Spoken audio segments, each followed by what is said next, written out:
Good morning everyone, welcome to my YouTube channel. मैं नितेश कुमार यादव आप सभी से बहुत दिनों बाद मिल रहा हूँ और हम बहुत जल्द पहले जैसा मिलेंगे, जैसे हम पहले अपने विद्यालय में मिलते थे। उससे पहले मैं आप सभी से एक छोटा सा रिक्वेस्ट करना चाहता हूँ कि आप लोग जहाँ कहीं भी हो वहाँ पे अपने स्वास्थ्य का ख्याल रखें। और दूसरी बात, आप जब भी घर से बाहर निकलें तो मास्क का उपयोग अवश्य करें, क्योंकि अगर आप मास्क लगाएंगे तो आपको किसी भी प्रकार की बीमारी नहीं होगी। जैसे कि कोविड-19 से खास करके आप बचेंगे, इस खतरनाक बीमारी से आप बचेंगे। और दूसरा फायदा कि आज से गुजरात सरकार ने नया निर्णय लिया है कि अगर कोई व्यक्ति बगैर मास्क के घर से बाहर निकलता है तो उसे 500 के बदले 1000 रुपये दंड देने होंगे। तो मैं नहीं चाहता कि आप लोगों को किसी भी प्रकार की कोई भी तकलीफ हो और ना ही आप किसी भी प्रकार का दंड करें। इसीलिए मास्क का उपयोग अवश्य करें। ओके, और एक छोटी सी बात कहना चाहूँगा कि आज तक हम आप सभी को YouTube चैनल के माध्यम से वीडियो प्रोवाइड कर रहे हैं, यानी कि वीडियो भेज रहे हैं, जिससे आप लोगों की शिक्षा में किसी भी प्रकार की रुकावट ना हो। तो आप लोगों का भी एक छोटा सा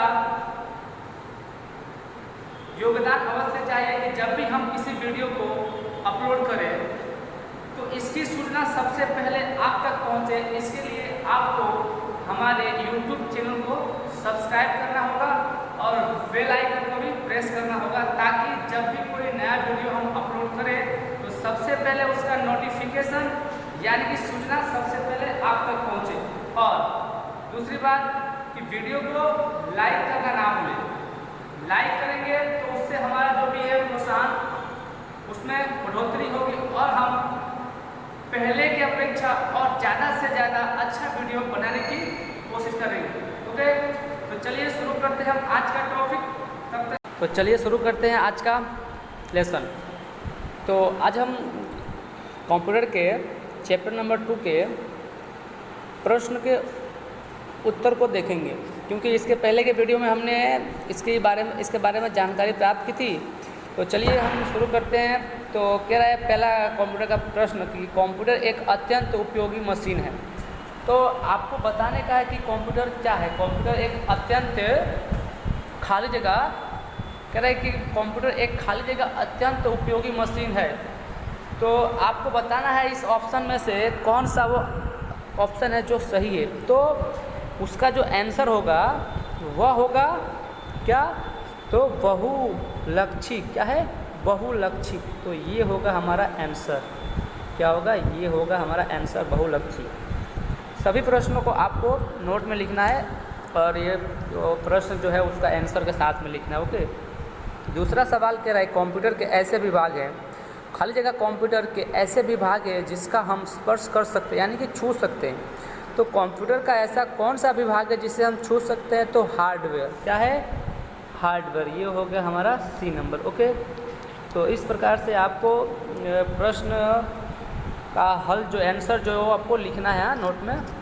अगला है 3 नंबर सवाल कह रहा है कि कंप्यूटर की आत्मा है, खाली जगह कंप्यूटर की आत्मा है। तो आपको मैंने बताया था कि कंप्यूटर की आत्मा किसे कहते हैं, यानी कि सॉफ्टवेयर के।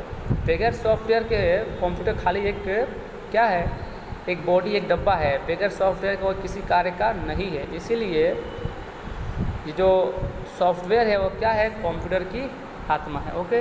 तो हम यहाँ पे इसका आंसर होगा बी नंबर।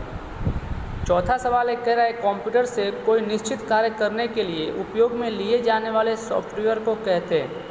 तो कोई निश्चित कार्य करने के लिए जाने वाले उपयोग में सॉफ्टवेयर को क्या कहते हैं? तो एप्लीकेशन सॉफ्टवेयर। आपको मैंने बताया था कि सॉफ्टवेयर 2 प्रकार के होते हैं, एक होता है एप्लीकेशन सॉफ्टवेयर और दूसरा होता है सिस्टम सॉफ्टवेयर। ओके। तो ये चौथे का आंसर क्या होगा, ए होगा। आगे चलते हैं प्रश्न नंबर 5 की ओर। कह रहा है कि शब्द प्रक्रिया किस प्रकार का सॉफ्टवेयर है। तो शब्द प्रक्रिया एप्लीकेशन सॉफ्टवेयर क्या है, एप्लीकेशन सॉफ्टवेयर है। क्या है, एप्लीकेशन सॉफ्टवेयर। आगे चलते हैं प्रश्न नंबर 6 की ओर। कह रहा है कि खाली जगह कंप्यूटर के सभी हार्डवेयर को संचालित करता है, यानी कि सिस्टम सॉफ्टवेयर जो है ना वो कंप्यूटर के हार्डवेयर को संचालित करता है। क्या, सिस्टम सॉफ्टवेयर। तो इसका आंसर होगा बी। ओके, आगे चलते हैं प्रश्न नंबर 7 की ओर। कह रहा है कि निम्नलिखित को कार्यान्वित करने के लिए खाली जगह अति आवश्यक माध्यम है, यानी कि निम्नलिखित कंप्यूटर को कार्यान्वित यानी कंप्यूटर को कार्य करने के लिए सबसे अति आवश्यक जो है वो क्या है, ऑपरेटिंग सिस्टम। ऑपरेटिंग सिस्टम के माध्यम से ही कंप्यूटर क्या करता है, कार्यान्वित करता है। अगला है माइक्रोसॉफ्ट विंडोज खाली जगह सॉफ्टवेयर है।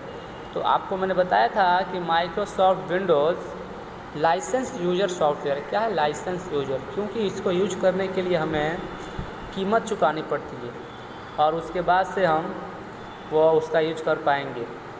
तो इसका जो आंसर है क्या है, सी, लाइसेंस यूजर। ओके, आगे चलते हैं प्रश्न नंबर 9। कह रहा है कि मशीन लैंग्वेज खाली जगह अंक से बनी हुई है। मशीन लैंग्वेज किससे बनी हुई है। तो प्रश्न नंबर 9 कह रहा है कि मशीन लैंग्वेज खाली जगह अंकों से बनी हुई है। तो मशीन लैंग्वेज द्विअंकी 0 और 1 की भाषा से बनी हुई है। तो इसका आंसर क्या हो जाएगा, ये हो जाएगा बी नंबर। ओके, आगे चलते हैं प्रश्न नंबर 10 की ओर। कह रहा है कि मशीन लैंग्वेज को खाली जगह भाषा में भी कहते हैं। तो मशीन लैंग्वेज को खाली जगह भाषा में क्या कहते हैं, द्विअंकी। क्या, द्विअंकी कहते हैं, जिसका आंसर हो जाएगा सी। ओके, प्रश्न नंबर 11 कह रहा है कि ओपन सोर्स की शुरुआत किसने की। ओपन सोर्स की शुरुआत किसने की। तो इसकी जो शुरुआत है ना रिचर्ड स्टॉलमैन ने की थी। किसने, ये डी नंबर का होगा आंसर। ओके, आगे चलते हैं प्रश्न नंबर 12 की ओर। कह रहा है कि प्रोग्राम को सोर्स कोड में से मशीन लैंग्वेज में ट्रांसलेट करने के लिए किस प्रोग्राम का उपयोग किया जाता है। तो उसके लिए हमें ना कंपाइलर किसकी आवश्यकता पड़ती है। तो ये है जो है ना कंपाइलर की आवश्यकता पड़ती है ट्रांसलेट करने के लिए। ओके, अगला सवाल कह रहा है कि 1983 में स्टॉलमैन ने फ्री सॉफ्टवेयर देने के लिए कौन सी प्रोजेक्ट की शुरुआत की थी। तो फ्री सॉफ्टवेयर देने के लिए उन्होंने FSF यानी कि फ्री सॉफ्टवेयर फाउंडेशन नामक प्रोजेक्ट की शुरुआत की थी। ओके, तो इसका आंसर हो जाएगा बी नंबर। ये आप सभी को तो पता ही होगा। अगला है 14 नंबर। कह रहा है कि स्टॉलमैन द्वारा तैयार किए गए सॉफ्टवेयर को फ्री सॉफ्टवेयर नाम दिया क्योंकि। अब इसमें 4 ऑप्शन है। कह रहा है कि बिना दाम चुकाए प्राप्त थे, वो इंटरनेट से डाउनलोड होते थे, या फिर उसमें कोई भी प्रोग्रामर नयापन करने में स्वतंत्र है, या फिर डी है कि बिना रॉयल्टी और लाइसेंस का सॉफ्टवेयर है। तो आप सभी को मैंने बताया था कि वो एक ऐसा सॉफ्टवेयर है जिसमें कोई भी व्यक्ति नयापन यानी कि मॉडिफिकेशन कर सकता है, उसमें बदलाव कर सकता है। तो इसका जो आंसर होगा वो क्या हो जाएगा, सी हो जाएगा 14 का आंसर। ओके, ये हो जाएगा उसका आंसर। आगे चलते हैं प्रश्न नंबर 15। कह रहा है कि रिचर्ड स्टॉलमैन ने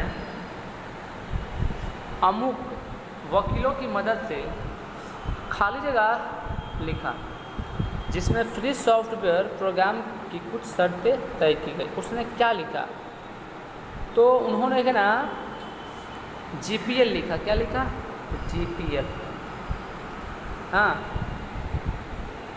तो वो GPL लिखा जिसके माध्यम से और जिसके अंतर्गत कोई भी व्यक्ति अपने आवश्यकता अनुसार उसके शर्तों के अधीन रह करके वो क्या कर सकता है, कार्य कर सकता है। ओके, और सबसे पहले तो ये कि आप लोगों को मैंने हर एक संक्षिप्त वर्ड का जो भी है फुल फॉर्म याद करने को कहा था।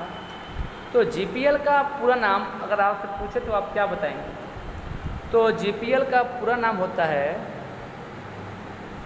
General public licence. क्या होता है? General public licence. ओके, तो आप इसको हमेशा याद रखेंगे।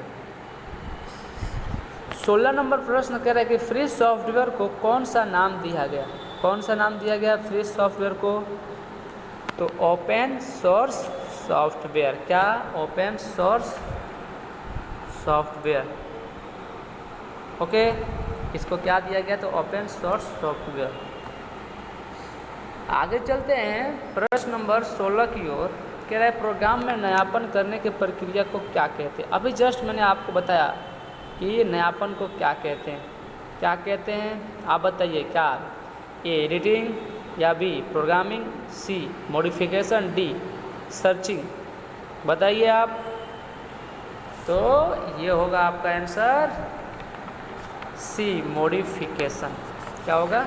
मॉडिफिकेशन। आगे चलते हैं प्रश्न नंबर 18 की ओर।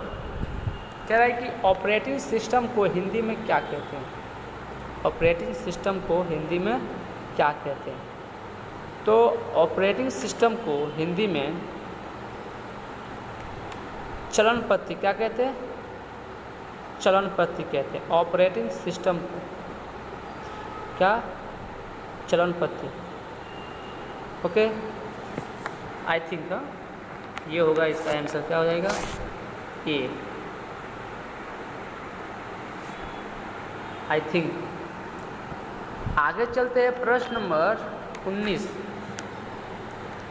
कंप्यूटर सिस्टम को कंट्रोल में रखने के लिए और विनियोग सॉफ्टवेयर का उपयोग आसान करने का सॉफ्टवेयर है। कंप्यूटर सिस्टम को कंट्रोल में रखने के लिए और विनियोग सिस्टम को उपयोग आसान करने का सॉफ्टवेयर क्या है? तो ऑपरेटिंग सिस्टम। क्या है? Operating system. ऑपरेटिंग सिस्टम इसका आंसर होगा। ओके, आगे चलते हैं। सॉफ्टवेयर का उपयोग करने के लिए उस व्यक्ति या कंपनी को पैसा देकर खरीदना पड़ता है। खाली जगह सॉफ्टवेयर, हाँ खाली जगह सॉफ्टवेयर। तो ऐसा कौन सा सॉफ्टवेयर है जिसको उपयोग करने के लिए व्यक्ति या कंपनी को पैसा दे करके खरीदना पड़ता है? ओपन सोर्स, निःशुल्क, लाइसेंस यूजर या सभी विकल्प? तो इसका आंसर होगा लाइसेंस यूजर। यानी कि लाइसेंस यूजर जो सॉफ्टवेयर है उसका उपयोग करने के लिए हमें उस व्यक्ति या कंपनी को पैसा दे करके खरीदना पड़ता है। अगला है प्रश्न नंबर 19। कंप्यूटर प्रोग्राम लिखने के लिए खाली जगह लैंग्वेज का उपयोग किया जाता है।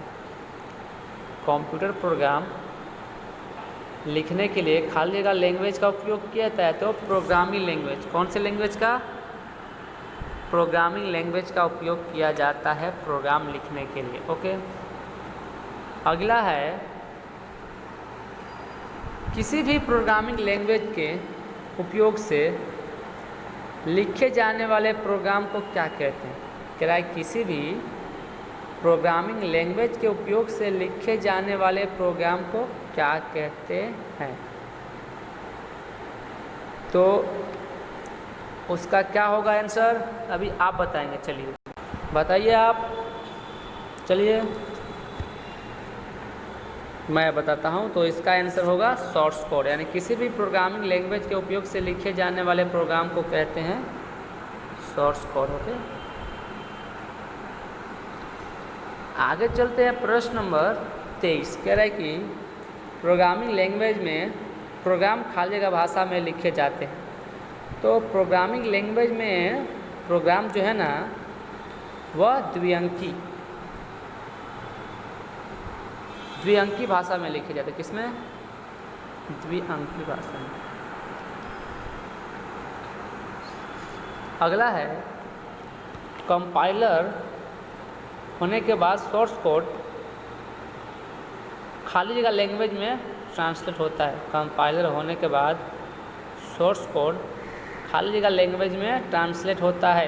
किसमें? कुदरती, मशीन, प्रोग्रामिंग या सभी। तो इसका आंसर होगा बी।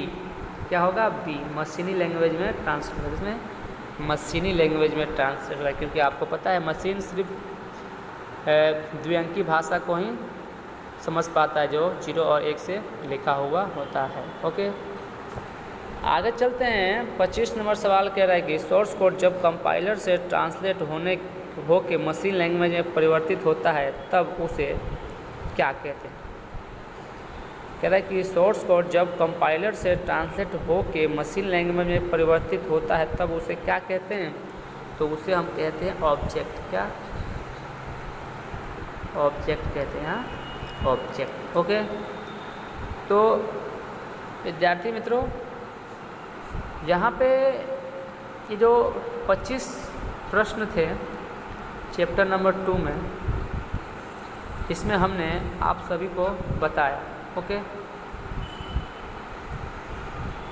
बताया आप लोगों को कि किस प्रकार से यहाँ पे हमने चैप्टर नंबर 2 के क्वेश्चंस को सॉल्व कर दिया।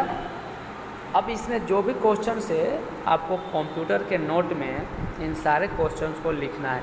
ओके, और हर एक प्रश्न का उत्तर भी नीचे लिखना है और उसको फेयर नोट में करने के बाद से याद करना है, ताकि जब हमारा स्कूल शुरू हो तो मैं आप लोगों से इससे संबंधित सवाल पूछ सकूं। और आप सभी को याद रखना अनिवार्य है। ये सभी जो है क्वेश्चन इसको नोट में भी लिखना है, ताकि आगे आपको इसकी आवश्यकता पड़े और फिर से हमें इसकी रिवीजन कर सके। ओके, तो इसको ध्यानपूर्वक अपने नोट में लिखें।